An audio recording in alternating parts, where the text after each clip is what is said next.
A day in my life ng buhay caregiver dito sa Israel, mga ka-Inday Mamshi. Yes, mga ka-Inday Mamshi, ikokore ko lang po mga ka-Inday, hindi po kami pare-parehas ng trabaho dito sa Israel. Hindi din po kami pare-parehas ng mga ginagawa dito sa Israel ng mga caregiver, mga ka-Inday Mamshi.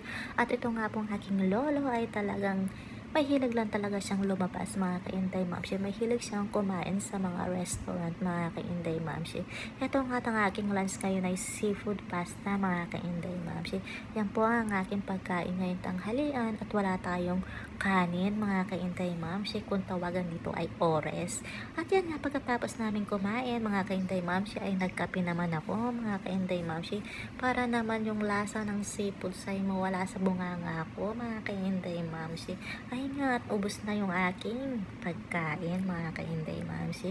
At pagkatapos namin kumain ng aking lolo, mga ka-Inday Mamshi, ay umuwi na rin kami ng aking lolo. Syempre, mga ka-Inday Mamshi, ang gagawin lang naman talaga namin sa restaurant ay kumain.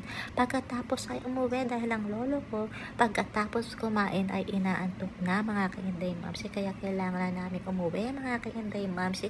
Ayan nga't nakasakay na kami sa taxi, mga ka-Inday Mamshi.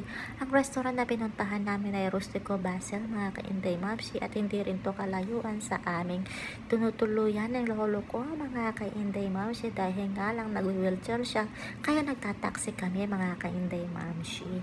Bukas ulit, mga ka-Inday.